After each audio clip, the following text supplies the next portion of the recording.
السلام علیکم ورحمۃ اللہ تعالی وبرکاتہ۔ الحمد للہ رب العالمین والعاقبۃ للمتقین والصلاة والسلام علی سید الانبیاء والمرسلین وعلى آلہ واصحابہ اجمعین، اما بعد فاعوذ باللہ من الشیطان الرجیم، بسم اللہ الرحمن الرحیم۔ قلنا یا نار کونی بردا وسلاما علی ابراہیم۔ صدق اللہ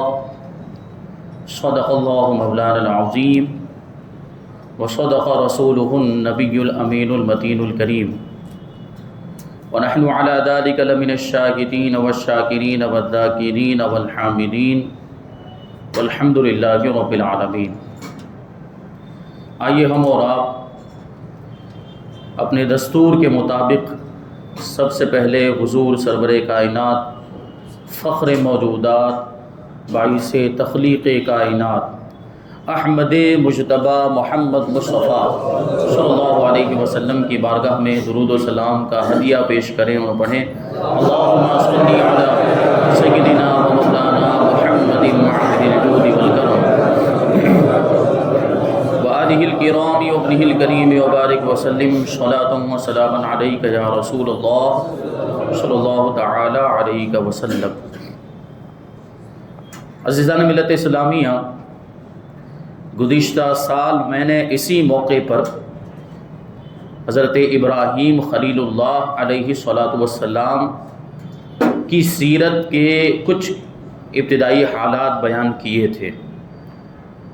چونکہ اس مہینے کو، قربانی کو اور حج کو حضرت ابراہیم علیہ السلام سے ایک خاص نسبت حاصل ہے، اسی مناسبت سے آج بھی ہم انشاءاللہ تبارک و تعالی حضرت ابراہیم علیہ السلام کا تذکرہ کریں گے، اور جو واقعات گزشتہ سال بیان کیے گئے تھے ان کے آگے کے واقعات ہم سننے سنانے کی سعادت حاصل کریں گے۔ اللہ تبارک و تعالی حضرت ابراہیم علیہ السلام کے نقش قدم پر چلتے ہوئے ہمیں بھی قربانی پیش کرنے کی توفیق عطا فرمائے۔ میں نے گزشتہ سال یہ عرض کیا تھا کہ حضرت ابراہیم علیہ السلام کیسے پیدا ہوئے، ابتدائی حالات، بچپن کے حالات، اور ان کی قوم جب میلے میں گئی، عید منانے کے لیے گئی، تو حضرت ابراہیم علیہ السلام نے ان کے بتوں کو توڑ دیا تھا، اور جب وہ لوگ واپس آئے تو لوگوں کے درمیان آپس میں گفتگو ہونے لگی کہ یہ بتوں کو کس نے توڑا۔ تو ایک شخص جس نے دیکھا تھا کہ حضرت ابراہیم علیہ السلام بالکل آخر میں رہ گئے، ان کے ساتھ نہیں آئے، تو لوگوں کا شک حضرت ابراہیم علیہ السلام پر ہی گیا کہ انہوں نے ہی بتوں کو توڑا ہوگا۔ تو حضرت ابراہیم علیہ السلام کو نمرود نے اپنے دربار میں بلایا تھا، اور پھر وہ بحث و مباحثہ ہوا، دونوں کے درمیان گفتگو ہوئی۔ حضرت ابراہیم علیہ السلام نے دلیلیں دیں، اور ایسی دلیلیں حضرت ابراہیم علیہ السلام نے پیش کی کہ ان کا کوئی جواب نمرود کے پاس نہیں تھا۔ نمرود لاجواب ہو گیا۔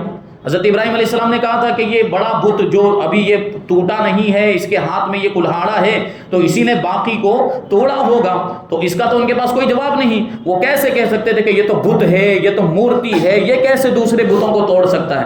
تو حضرت ابراہیم علیہ السلام نے کہا کہ اسی سے پوچھ لو، اب اس کا تو کوئی جواب نہیں۔ تو حضرت ابراہیم علیہ السلام نے کہا کہ تم پر تف ہے، افسوس ہے کہ تم ایسے کی پوجا کرتے ہو، ایسے بتوں کی عبادت کرتے ہو جو نہ تمہیں کوئی نقصان پہنچا سکتے، نہ تمہیں کوئی فائدہ پہنچا سکتے، بلکہ وہ خود اپنی بھی مدد نہیں کر سکتے، تو تمہاری کیا مدد کریں گے؟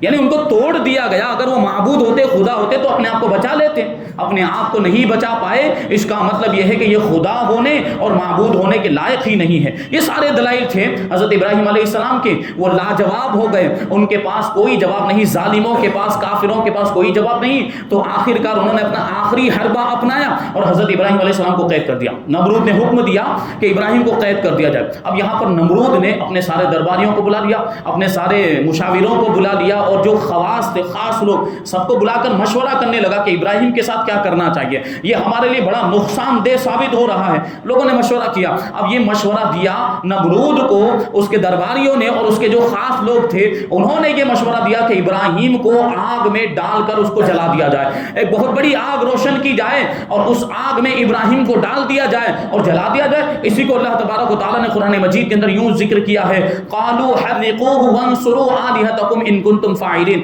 لوگوں نے آپس میں کہا کہ ابراہیم کو جلا دو اور اپنے معبودوں کی مدد کرو اگر تمہیں کچھ کرنا ہے۔ یہاں میں نے ایک بات عرض کی تھی، انہوں نے کیا کہا تھا کہ ابراہیم کو جلا دو اور اپنے معبودوں کی مدد کرو۔ یہ کیسے معبود ہیں، یہ کیسے خدا ہیں کہ ان کو انسانوں کی مدد کی ضرورت پڑتی ہے؟ ہمارا خدا تو وہ ہے جو ہماری مدد کرتا ہے، وہ کسی کی مدد کا محتاج نہیں ہے۔ اور یہ کیسے معبود، یہ جھوٹے معبود ہیں، اور ان کے جھوٹا ہونے کے لیے اتنا کافی ہے کہ ان کے ماننے والے، ان کے پرستار، ان کی پوجا کرنے والے کہہ رہے ہیں کہ اپنے معبودوں کی مدد کرو، ان کو اپنے پرستاروں کی مدد کی ضرورت پڑتی ہے۔ یہی ان کے باطل ہونے کی یہ واضح دلیل ہے۔ اور سب سے پہلے جس شخص نے حضرت ابراہیم علیہ السلام کو آگ میں ڈالنے کا مشورہ دیا تھا وہ ہینون قبیلے سے تعلق رکھتا تھا۔ اللہ تبارک و تعالیٰ نے اس کو یہ سزا دی، اس پر یہ عذاب نازل کیا کہ اسے زمین میں دھسا دیا۔ اب جو نمرود تھا، نمرود نے حکم دیا کہ ایک بہت بڑی چہار دیواری بنائی جائے اور اس میں لکڑیاں جمع کی جائے۔ اس کو قرآن میں یوں ذکر کیا، قالوا بنوا له بنيانا والقوه في الجحيم او كما قال اللہ تعالیٰ، یہ لوگوں نے کہا، سب نے مل کر یہ اپنے درباریوں سے اور جو بھی تھے وہاں پر اس کی رعایا میں ان سب سے کہا کہ ایک چہار دیواری بنائی جائے، ایک عمارت بنائی جائے اور ابراہیم کو اس میں ڈال دیا جائے۔ اب کیا ہوا، اب یہ چہار دیواری تیار کی گئی۔ چہار دیواری کے بارے میں بتایا گیا کہ یہ 20 گز، یہ 30 گز لمبی اور 20 گز چوڑی یہ چہار دیواری تھی، ایک عمارت کی شکل میں، اور بہت ہی بلند، بہت اونچی تھی۔ اور ایک منادی نے نمرود کی طرف سے اعلان کرتے ہوئے پورے شہر میں گھوم کر یہ اعلان کر دیا کہ ہر چھوٹا بڑا مرد اور عورت لکڑیاں لا لا کر اس چہار دیواری کے اندر جمع کرے، اور جو ایسا نہیں کرے گا، جو نمرود کے حکم کو نہیں مانے گا، اسے بھی ابراہیم کے ساتھ آگ میں ڈال کر جلا دیا جائے گا۔ اب کیا تھا کہ اب نمرود کو خوش کرنے کے لیے اور معاذ اللہ حضرت ابراہیم علیہ السلام کو جلانے کے لیے لوگوں نے لکڑیاں جمع کرنا شروع کر دیا، اور جوش و خروش کا یہ عالم تھا کہ جو عورتیں بیمار تھیں، کافروں میں جو عورتیں بیمار تھیں، انہوں نے منتیں مانی کہ اگر ہمیں شفا مل گئی، اگر ہم صحت مند ہو گئی، اگر ہمیں جو ہے کہ ہماری یہ بیماری دور ہو گئی تو ہم ابراہیم کو جلانے کے لیے اس آگ میں لکڑیاں جمع کریں گی، چہار دیواری کے اندر لکڑیاں جمع کریں گے۔ ایسا جوش و خروش کا عالم تھا اور ان کی بدبختی اس طرح انتہا کو پہنچی ہوئی تھی۔ بہرحال لکڑیاں جمع کی گئی اور 1 مہینے تک، غور کرنے کی بات ہے، پورے 1 مہینے تک لکڑیاں جو تھی وہ جمع کی جاتی رہی۔ اب سوچیں آپ کہ وہ چہار دیواری کتنی لمبی چوڑی ہوگی کہ 1 مہینے تک اس میں لکڑیاں جمع کرنے کی ضرورت پیش آ گئی۔ اب اس میں آگ لگائی گئی، لکڑیوں کے اندر آگ لگائی گئی۔ اب آگ کے جو شعلے تھے وہ آسمان سے باتیں کرنے لگے۔ اتنی زیادہ لکڑیاں جب اس میں آگ لگائی جائے گی تو اس آگ کی کیفیت کیا ہوگی آپ خود اندازہ لگا سکتے ہیں۔ وہ اتنی خطرناک آگ تھی کہ روایتوں میں آیا ہے کہ کوئی پرندہ اگر وہاں سے گزرتا تو آگ کی گرمی کی وجہ سے وہ جل کر خاک ہو جاتا اور زمین پر گر جایا کرتا تھا۔ اتنی خطرناک آگ انہوں نے حضرت ابراہیم علیہ السلام کے لیے جلائی تھی، لیکن حضرت ابراہیم اللہ کے نبی ہیں، اللہ کے خلیل ہیں، اللہ اپنے خلیل کی کیسی مدد فرماتا ہے، غور کرنے کی ضرورت ہے۔ جب آگ روشن ہو گئی تو درباری آئے اور نمرود سے کہنے لگے کہ آگ جلا دی گئی اور آگ اپنے زوروں پر ہے، اب کیا حکم ہے؟ جو آپ حکم دیں گے اس کے مطابق کیا جائے گا۔ نمرود نے کہا کہ ابراہیم کو قید خانے سے پاؤں میں بیڑیاں ڈال کر، ہاتھوں میں ہتکڑیاں ڈال کر، گلے میں توق ڈال کر یہاں پر میرے دربار میں لایا جائے۔ حضرت ابراہیم علیہ السلام کو اسی انداز میں نمرود کے دربار میں حاضر کیا گیا۔ اب نمرود آخری مرتبہ حضرت ابراہیم خلیل اللہ سے کہنے لگا، اے ابراہیم اب بھی وقت ہے، اب بھی آگ سے بچنا چاہتے ہو تو بچ سکتے ہو، صرف اتنا کرنا ہے کہ مجھے خدا مان لو، میری خدائی کا اقرار کر لو اور اپنے دین سے تم پھر جاؤ، اپنے دین کو چھوڑ دو۔ اب حضرت ابراہیم علیہ السلام اللہ کے نبی تھے، اپنے دین کو کیسے چھوڑ سکتے تھے؟ وہ تو اللہ کی بارگاہ میں لوگوں کو جھکانے کے لیے آئے تھے، شرک و کفر سے لوگوں کو بچانے کے لیے آئے تھے۔ ابراہیم علیہ السلام جواب دیتے ہیں، اے نمرود مردود، تو مجھے آگ سے ڈراتا ہے، مجھے آگ کا خوف نہیں ہے، کیونکہ آگ جو ہوتی ہے وہ زرے خالص کو نہیں جلاتی، یعنی خالص اور پیور سونے کو آگ جلاتی نہیں ہے۔ حضرت ابراہیم علیہ السلام نے یہ جواب دیا تو اب نمرود غصے میں آ گیا، اس نے حکم دیا کہ ابراہیم کو آگ میں ڈال دیا جائے اور ان کو جلا دیا جائے، ان کو خاک کر دیا جائے۔ لیکن آگ کا معاملہ یہ تھا کہ آگ اتنی تیزی پر تھی کہ کوئی بھی انسان اس کے قریب نہیں جا سکتا تھا، اس میں اتنی گرمی اور اتنی حرارت پیدا ہو گئی تھی کہ کوئی انسان اس کے قریب نہیں جا سکتا تھا۔ تو اب پریشان لوگ اور حیران کہ ابراہیم کو آگ میں ڈالا جائے تو کیسے ڈالا جائے، ہم تو قریب بھی نہیں جا پا رہے ہیں، تو پریشان تھے۔ اسی عالم میں، اسی کیفیت میں وہ لوگ تھے، حیران و ششدر تھے کہ شیطان ابلیس ملعون یہ جو ہے کہ ایک بوڑھے آدمی کی شکل میں، بوڑھے آدمی کے بھیس میں ایک بہت بڑی چادر اوڑھ کر نمرود کے پاس حاضر ہو گیا، نمرود کے دربار میں حاضر ہو گیا۔ جب نمرود نے دیکھا یہ شیطان مردود اس کا ہر دور میں یہی حربہ رہا اور یہی اس کا ہتھ کنڈا رہا کہ اللہ کے نیک بندوں کے خلاف اس نے سازشیں کی ہیں اور سازشیں کرنے والوں کی مدد بھی کی، ان کو تدبیریں بتاتا رہا ہے، ان کو آئیڈیا بتاتا رہا۔ ہمارے آقا حضور رحمت عالم صلی اللہ علیہ وسلم کو بھی جب کفار مکہ نے قتل کرنے کا ارادہ بنایا تھا یا حضور سے جو ہے انہوں نے چھٹکارا حاصل کرنے کے لیے محفل اور جو ہے کہ ایک میٹنگ بلائی تھی، اس میں بھی یہ مردود پہنچا تھا اور اسی نے آئیڈیا دیا تھا حضور کو قتل کرنے کا، اس کے مطابق ان لوگوں نے عمل کرنے کی کوشش کی تھی۔ بہرحال یہاں پر بھی پوچھا بوڑھے آدمی کی شکل میں، اور جب نمرود نے دیکھا تو پوچھا کہ تم کون ہو اور کہاں سے آئے ہو؟ تو یہ ابلیس، یہ شیطان مردود کہنے لگا کہ میں وہ ہوں جو ہمیشہ سے تمہاری خدمت میں مشغول رہا، میں تمہارے لیے دعا کرتا رہا۔ مجھے پتا چلا ہے کہ ایک شخص ایسا آیا ہے جو تمہارے دین کو بدلنا چاہتا ہے اور تم نے اس کو آگ میں ڈالنے کا ارادہ کیا ہے، لیکن آگ کی تیزی کی وجہ سے کوئی اسے آگ میں نہیں ڈال پا رہا، کوئی آگ کے قریب نہیں جا رہا ہے، تو تمہیں میں طریقہ بتانے کے لیے آیا ہوں کہ اسے آگ میں کیسے ڈالا جائے۔ آگ میں ڈالنے کا میرے پاس ایک آئیڈیا ہے، میرے پاس ایک تدبیر ہے۔ یہ ابلیس ملعون نے، شیطان مردود نے نمرود سے یہ بات کہی تو نمرود تو بڑا خوش ہو گیا، وہ تو چاہتا ہی تھا کہ کوئی آئیڈیا مل جائے، کوئی تدبیر مل جائے، تو اس نے تو ابلیس کے آنے کو مبارک سمجھا اور اس کی خوب تعریف کی اور کہنے لگا کہ بتاؤ کیا وہ آئیڈیا ہے، کیا وہ تدبیر ہے۔ ابلیس ملعون نے جہنم کے دروازے پر ایک منجنیق دیکھی تھی اور اس کے بنانے کا وہ طریقہ جانتا تھا۔ منجنیق کا مطلب کیا ہوتا ہے؟ ہم نے گلیل دیکھی ہوگی، اور دو لکڑیاں ہوتی وی کے شیپ میں، اس میں بیچ میں ایک ربڑ باندھ دیا جاتا ہے اور اس میں اسے پتھر ڈال کر اس کو پھینکا جاتا ہے، اس کو ہم کہتے ہیں گلیل۔ یہ منجنیق جو ہے اسی انداز کی ہوتی ہے، یہ اسی انداز کا ایک آلہ اور ایک مشین ہوتی، لیکن یہ بہت بڑی ہوتی، اس میں بڑے بڑے لکڑے لگائے جاتے ہیں اور بڑے انداز میں بڑے بڑے پتھر ایک جگہ سے دوسری جگہ پھینکنے کے کام آتا ہے۔ یہ منجنیق جو آلہ ہے اور یہ جو مشین ہے، تو اس کے بنانے کا طریقہ ابلیس جانتا تھا، چنانچہ اس نے بادشاہ کے جو سپاہی اور درباری تھے ان کو منجنیق بنانے کا طریقہ بتا دیا۔ اب منجنیق تیار کر لی گئی، منجنیق بنا لی گئی۔ اب یہی ارادہ تھا کہ اس منجنیق میں حضرت ابراہیم علیہ السلام کو رکھ کر آگ میں پھینکا جائے گا۔ جیسے گلیل سے ہم پتھر پھینکتے ہیں تو ایک جگہ سے دوسری جگہ پہنچ جاتا ہے، تو چونکہ آگ کے قریب نہیں جا سکتے تھے، دور سے ہی پھینکنا تھا، تو وہ منجنیق کا آئیڈیا دیا۔ اب منجنیق تیار، حضرت ابراہیم خلیل اللہ علیہ السلام کو منجنیق میں رکھ دیا۔ اب یہ منظر کائنات دیکھ رہی ہے، آسمان دیکھ رہا ہے، زمین دیکھ رہی ہے، پہاڑ دیکھ رہے ہیں، فرشتے دیکھ رہے ہیں، اور زمین و آسمان، پہاڑ اور فرشتے اس نظارے سے اتنے متاثر ہو گئے کہ سب کے سب رونے لگ گئے اور سب کے سب اللہ تبارک و تعالیٰ کی بارگاہ میں عرض کرنے لگ گئے، اے پروردگار عالم، صرف ایک ہی تو تیرا بندہ ہے جو تیری عبادت کرتا ہے، پوری روئے زمین پر تجھے یکتا مانتا ہے، تجھے ایک مانتا ہے، ایک ہی تو تیرا بندہ ہے، اور اسے بھی آج بڑی بے دردی کے ساتھ آگ میں ڈالا جا رہا ہے اور اسے جلانے کی سازشیں کی جا رہی، منصوبے بنائے جا رہے ہیں۔ اگر اجازت ہو تو ہم اس کی مدد کریں۔ اللہ تبارک و تعالیٰ نے ارشاد فرمایا کہ اگر میرا خلیل تم سے مدد مانگے تو مدد کرنا، اور اگر وہ مجھ سے ہی مدد چاہتا ہے تو میں اسے اور اس کی حالت کو خوب جانتا ہوں، یہ میرا اور میرے خلیل کے درمیان کا معاملہ ہے، تم اس میں دخل نہ دو۔ اب کیا ہوا؟ حضرت ابراہیم علیہ السلام کو آگ میں ڈالنے کی تیاریاں کی جانے لگ گئی، منجنیق میں آگ کو رکھ دیا گیا،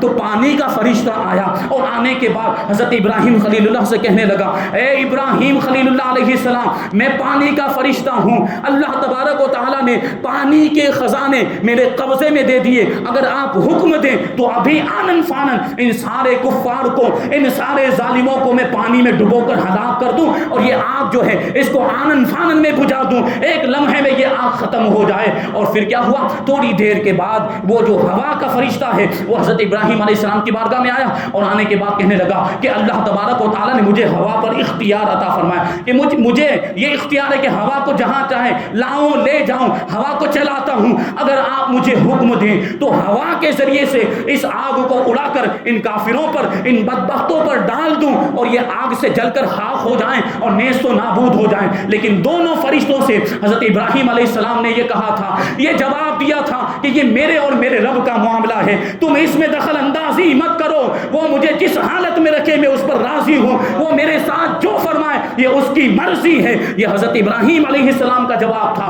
اب کیا ہوا، ظالموں نے حضرت ابراہیم علیہ السلام کو منجنیق میں رکھ کر منجنیق کے ذریعے سے آگ میں پھینک دیا۔ اب حضرت ابراہیم علیہ السلام منجنیق سے جدا ہوئے اور آگ کی طرف جانے لگے، آگ کی طرف پہنچنے لگے کہ اتنے میں حضرت جبرائیل علیہ السلام آئے اور آنے کے بعد کہنے لگے، حضرت ابراہیم کی بارگاہ میں عرض کرنے لگے، اے ابراہیم کیا آپ کو کوئی حاجت ہے، کیا آپ کو کوئی ضرورت ہے؟ حضرت ابراہیم علیہ السلام نے جواب دیا تھا، ہاں حاجت تو ہے لیکن تم سے نہیں ہے۔ حضرت جبرائیل عرض کرنے لگے کہ اے ابراہیم، اے خلیل اللہ، جس سے حاجت ہے اس سے طلب کر لے، اس سے مانگ لے، کیونکہ آگ بہت قریب آ گئی ہے، مانگنے کا وقت آ گیا۔ حضرت ابراہیم علیہ السلام جواب دیتے ہیں کہ جس سے حاجت ہے وہ میری حالت کو خوب جانتا ہے، اسے بتانے کی ضرورت نہیں ہے۔ اب حضرت جبریل بھی وہاں سے چلے گئے۔ اب معاملہ یہ کہ حضرت ابراہیم علیہ السلام آگ کے بہت ہی قریب پہنچ گئے۔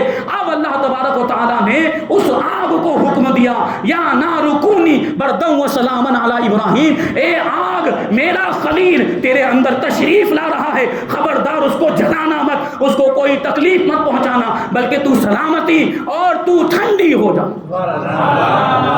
تو ابراہیم پر سلامتی بن جا اور ٹھنڈی ہو جا۔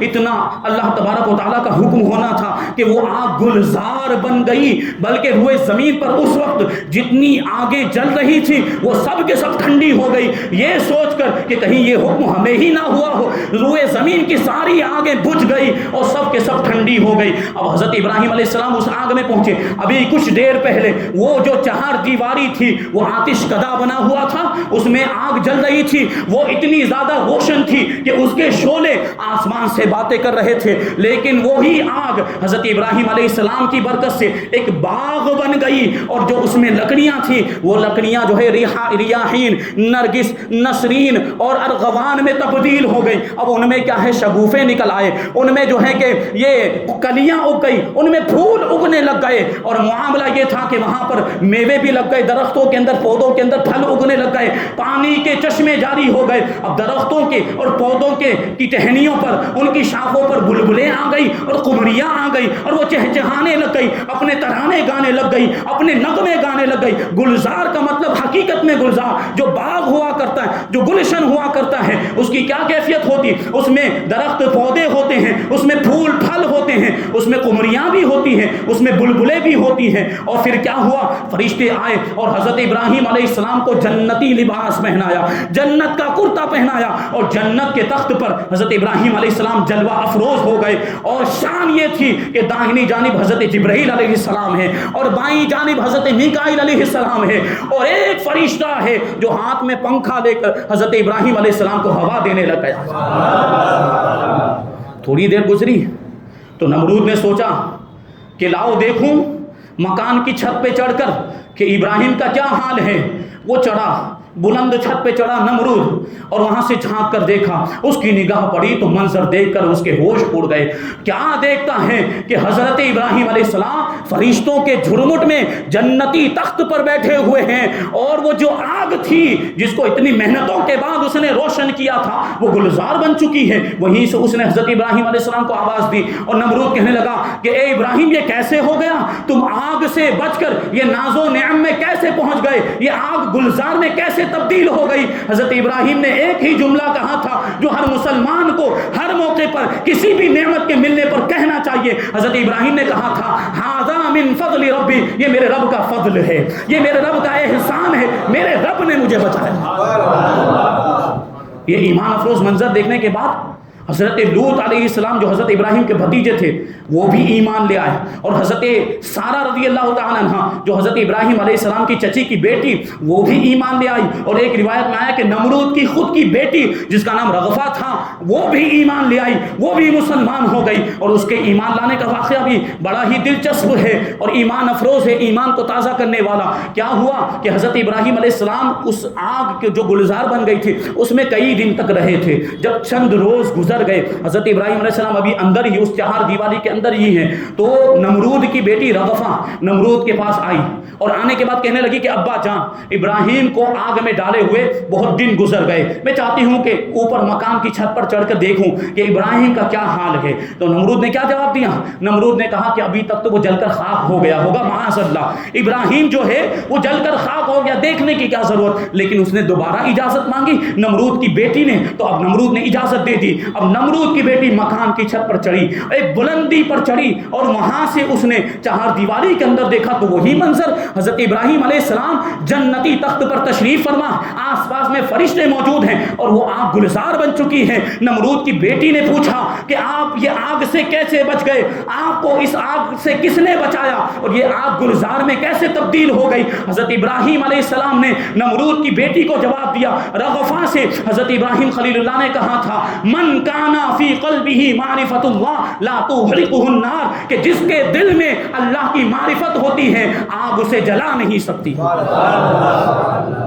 اب اس کے دل میں اشتیاق پیدا ہوا, شوق پیدا ہوا. نمرود کی بیٹی حضرت ابراہیم سے کہنے لگی کہ اگر اجازت ہو تو میں بھی آپ کے پاس آگ میں آپ کی بارگاہ میں حاضر ہو جاؤں. حضرت ابراہیم نے کہا لا الہ الا اللہ, ابراہیم خلیل اللہ پڑھتے ہوئے آگ میں کود جا اور کسی چیز کا خوف نہ کر, تجھے کچھ نہیں ہوگا. اتنا بلند اس کا مکان تھا, اتنی اونچائی پر اس کی چھت تھی, وہاں سے کودنے کے لیے کہا جا رہا ہے. لیکن اس نے وہ منظر دیکھا تھا جس کی وجہ سے اس کے دل میں ایمان کا چراغ روشن ہو چکا تھا. اس نے فوراً کلمہ پڑھا لا الہ الا اللہ ابراہیم خلیل اللہ, اور اپنے مکان کی چھت سے حضرت ابراہیم علیہ السلام جس چہار دیواری کے اندر تھے وہاں پر وہ کود گئی اور اس کو کچھ بھی نہیں ہوا. حضرت ابراہیم علیہ السلام کی بارگاہ میں پہنچنے کے بعد اس نے اپنے ایمان کو تازہ کیا اور پھر وہاں سے صحیح سلامت دوبارہ اپنے باپ نمرود کے پاس پہنچ گئی. اب نمرود نے اپنی بیٹی کا کلمہ پڑھنا, اپنی بیٹی کا ایمان لانا اور اتنی بلندی سے اور چھت پر سے حضرت ابراہیم کے پاس کود جانا اور کودنے کے باوجود چھلانگ لگانے کے باوجود اس کا صحیح سلامت رہ جانا,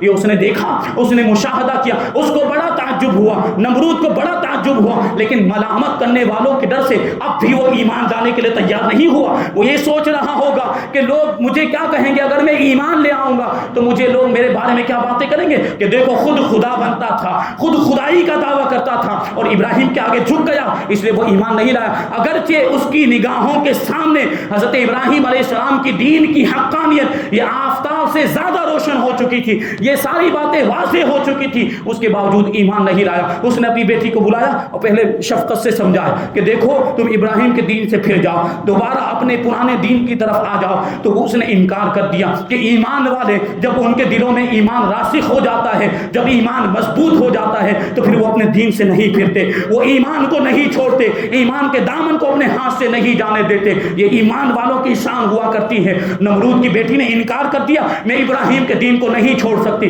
اب اس نے سختی کرنے کا ارادہ کیا اور یہ کیا کہ اپنی بیٹی کو سوچیں آپ, اس نے دھوپ میں, سخت دھوپ کے اندر ایک گرمی کے موسم میں گرم گرم ریت پر لٹا دیا. اب وہ تکلیف میں تڑپ رہی ہے. اللہ تبارک و تعالیٰ کا دریائے رحمت جوش میں آیا. اللہ تبارک و تعالیٰ نے حضرت جبرائیل کو حکم دیا, اے جبرائیل جاؤ اور میری بندی کو دشمنوں سے بچا کر میرے خلیل کے پاس پہنچا دو.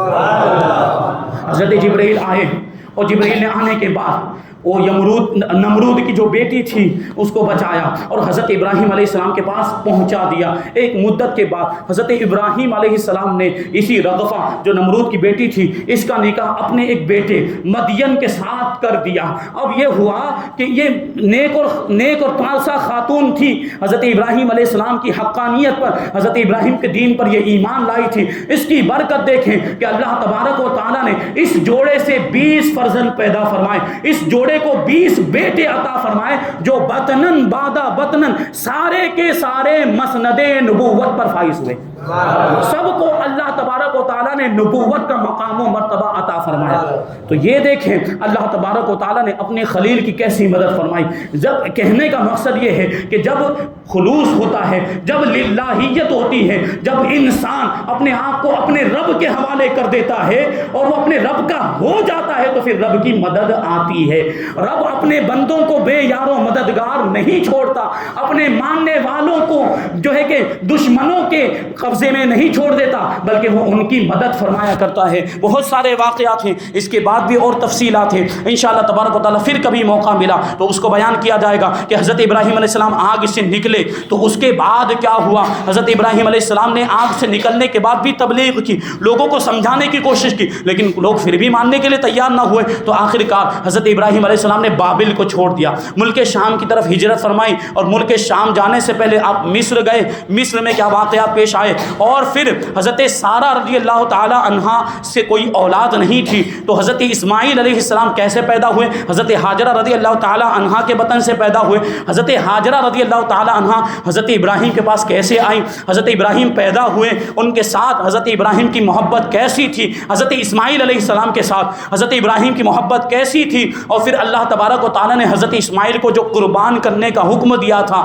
اور پھر حضرت اسماعیل علیہ السلام کیسے قربان ہونے کے لیے تیار ہو گئے، یہ ایک واقعات کا سلسلہ ہے، انشاءاللہ کبھی موقع ملا تو اس کو بیان کیا جائے گا۔ اللہ تبارک و تعالیٰ کی بارگاہ میں دعا ہے کہ جو کچھ بھی بیان ہوا اس پر ہم سب کو عمل کرنے کی توفیق عطا فرمائے، اور ہمیں بھی اسلام کے لیے اپنا سب کچھ قربان کرنے کی توفیق عطا فرمائے، اور یہ قربانی خاص طور پر جان مال یہ قربان کرنا اس کے مواقع ہوتے ہیں، لیکن ابھی ہمارے پاس آسانی قربانی کرنے کی، حضرت ابراہیم کی سنت پر عمل کرنا، اگر ہم پر قربانی واجب ہو رہی ہو تو قربانی ضرور کریں، اور حضرت ابراہیم کی سنت پر عمل کریں، حضور پاک کی سنت پر عمل کریں۔ اللہ تبارک و تعالی ہم سب کو توفیق عطا فرمائے۔ وما علینا الا البلاغ۔ السلام علیکم، اور سنت ادا کریں۔